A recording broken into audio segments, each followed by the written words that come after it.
Traditionnellement, la réouverture de Longchamp est toujours synonyme d'une excitation particulière. Les gens sont contents de revenir à Longchamp. C'est le redémarrage vraiment de la saison classique, la préparation progressive vers les grands rendez-vous du printemps et de l'été. Et évidemment, le fait de rouvrir les portes de Paris-Longchamp pour la deuxième année après la grosse interruption de travaux crée une excitation supplémentaire.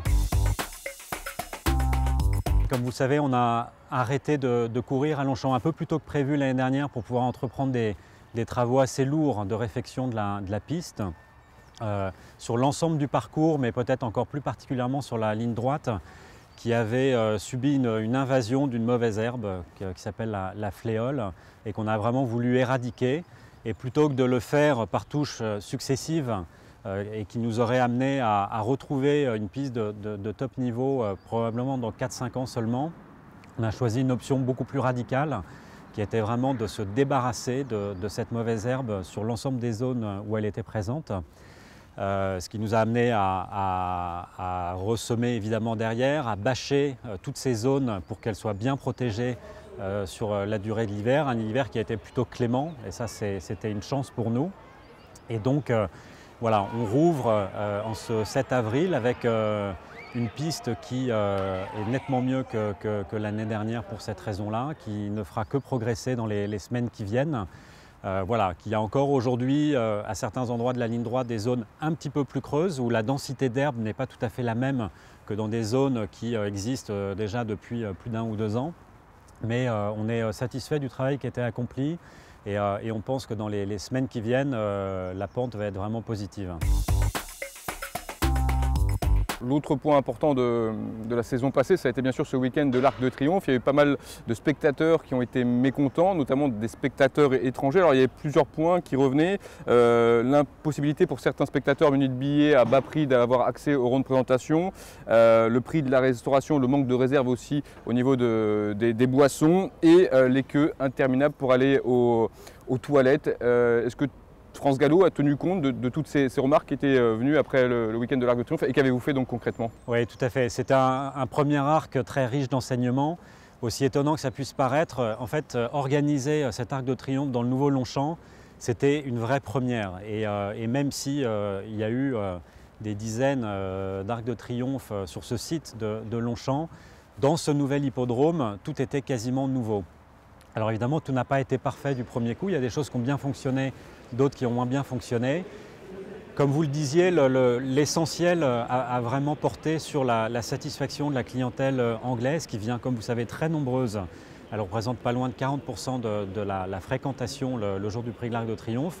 Très concentrée dans les gradins des tribunes et donc sur la pelouse devant et les planches à l'arrière des tribunes, qui sont des zones où objectivement on a manqué de points de service, que ce soit de restauration, notamment de bière. Et on sait que nos amis anglais sont très consommateurs et donc il en faut beaucoup et à beaucoup d'endroits différents. Une insuffisance de points de jeu, donc là aussi donc des files d'attente trop longues pour parier. Et puis sur un sujet tout à fait pratique mais pas forcément très glamour, manque de toilettes également. Ça, on sait que c'était une faiblesse un peu structurelle du projet, un manque de toilettes permanent, donc on en a rajouté cet hiver. Et puis, il faut densifier la présence de toilettes éphémères sur cette journée-là. Donc, c'est des sujets qui ont été bien identifiés et sur lesquels on va régler le niveau de service pour l'année 2019. En ayant en plus en tête que si on a un match et on l'espère Enable Almond Eye, on peut non seulement avoir beaucoup d'anglais mais aussi beaucoup de visiteurs japonais. Sur le point de la billetterie, est-ce que vous pouvez dès aujourd'hui garantir le fait que tous les spectateurs présents à Longchamp pour l'Arc de Triomphe auront la possibilité de voir le rond de présentation ou ça, c'est pas encore défini? Alors ça, c'est pas encore complètement défini et c'est une question qu'on s'est longtemps posée en fait l'année dernière avant d'arriver au dispositif qu'on a mis en place. Il faut savoir que sur ces gradins, sur les planches qui forment un L autour du rond de présentation, à raison de 2 personnes par mètre carré, ce qui est déjà pas mal en termes de densité, on peut accueillir, disons, 4000 personnes avec une visibilité autour du rond. On avait 35 000 personnes l'année dernière, le jour du Prix de l'Arc de Triomphe. C'est une fréquentation qui est amenée à se développer, en tout cas on y travaille pour. Et donc se pose la question, si on ouvre tous les accès à tout le public présent ce jour-là, se pose vraiment la question de la circulation, de la gestion des flux en fait. Et donc il y a un réglage à opérer entre vouloir faire plaisir à tout le monde en donnant accès à tous les espaces, à tous les publics, au risque de mécontenter finalement les uns et les autres parce qu'on ne peut plus circuler. Et c'est vrai qu'on a abordé cette première année avec un peu d'anxiété sur la circulation, parce que plus tôt dans l'année, on avait pu observer qu'il y avait quelques points d'encombrement alors qu'on était autour de 10 000 spectateurs.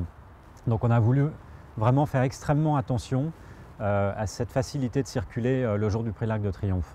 Pour conclure sur la billetterie, est-ce que les tarifs vont évoluer en 2019 alors, pour ce week-end de l'Arc de Triomphe, mais aussi pour les journées plus normales, si je puis dire? Oui, pour le week-end du Prix de l'Arc de Triomphe, les tarifs vont diminuer, principalement les tarifs pour le grand public, avec un accès au village de l'Arc qui va être réduit d'un tiers, donc de 15 à 10 euros.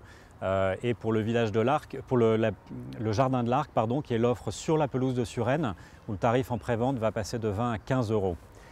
Pour les autres journées à Paris-Longchamp, comme la Garden Party, les jeudis, les dimanches au galop, c'est une entrée à partir de 5 euros, avec la gratuité évidemment pour les moins de 18 ans. Et la nouveauté de cette année, mais qui concerne Chantilly pour le prix du Jockey Club, c'est l'organisation d'une journée portes ouvertes. Donc là, ce sera une gratuité pour l'ensemble des publics. Alors, on parle un petit peu de Longchamp et de ses infrastructures. Il y a eu un bruit qui a circulé durant l'hiver qui disait qu'il y avait des fissures qui étaient apparues dans la tribune de Longchamp. Alors France Gallo a déjà démenti durant l'hiver, mais vous nous confirmez que c'était bien une fake news et que tout va bien au niveau des tribunes? Tout va très très bien au niveau des tribunes. C'est la fake news dans sa plus parfaite définition, qui parlait non seulement de fissures, mais carrément d'affaissement de la tribune. Donc évidemment, il n'en est absolument rien. Les tribunes tiennent debout. Et elles sont prêtes à accueillir un public nombreux. Alors tout à l'heure vous parliez de la restauration durant le week-end de l'Arc de Triomphe, mais si on évoque la restauration à Paris-Longchamp pour toutes les réunions, est-ce qu'il y a une évolution faite à ce niveau-là ou vous restez sur ce qui a été mis en place l'an passé? Alors oui, non, il y a quelques évolutions cette année. Une première évolution juste derrière moi avec la brasserie qui va être ouverte tous les jours de la semaine, du mercredi à midi au dimanche à l'heure du déjeuner.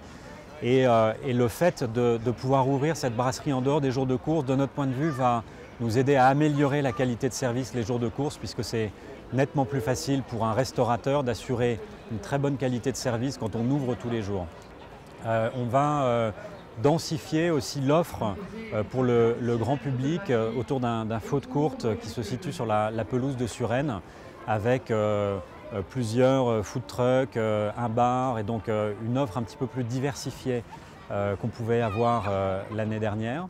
On a également fait le choix d'essayer d'animer cette zone ici au bord du rond de présentation avec un bar à champagne, donc le bar Tétinger, qui on l'espère va attirer du public et contribuer à créer une atmosphère conviviale autour du rond de présentation.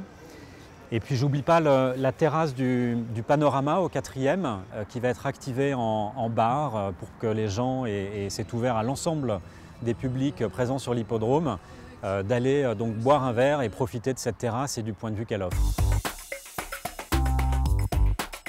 Alors là aussi, on a apporté quelques évolutions. La première, c'est qu'on a augmenté le nombre de dates, puisque maintenant il y aura des jeudis jusqu'à la fin juillet, avec une seule interruption à l'occasion du Festival Solidaise au moment de la fête de la musique, mais de mi-mai jusqu'à fin juillet, un rendez-vous vraiment hebdomadaire tous les jeudis soirs.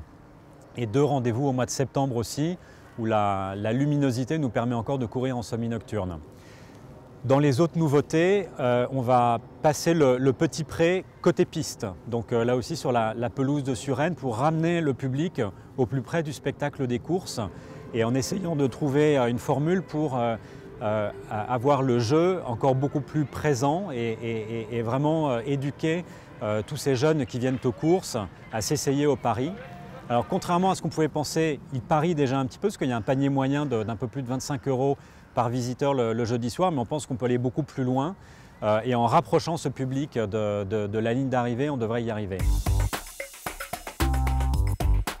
Je pense que c'est extrêmement important pour France Gallo et pour ses hippodromes et pour la filière en général de pouvoir attirer de très belles marques à forte notoriété comme Mercedes-Benz. Vous savez que dans tous les pays du monde, dans tous les grands pays de course, les hippodromes s'associent à des sponsors. Ça fait partie du paysage, ça fait partie aussi du modèle de financement des allocations. Donc on a besoin de ces partenaires-là.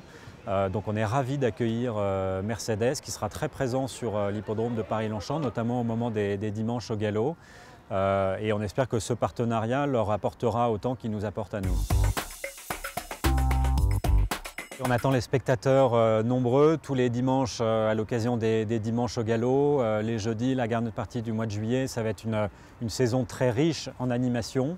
La première année a été pleine de promesses, mais aussi pleine d'enseignements sur ce qui fonctionnait un petit peu moins bien. Donc on a placé la barre assez haut cette année collectivement à l'intérieur de chez France Gallo et on s'est dit que c'était une année pour convaincre définitivement l'ensemble des publics qu'on a eu raison de rénover Paris-Longchamp et d'en faire ce qu'on a fait.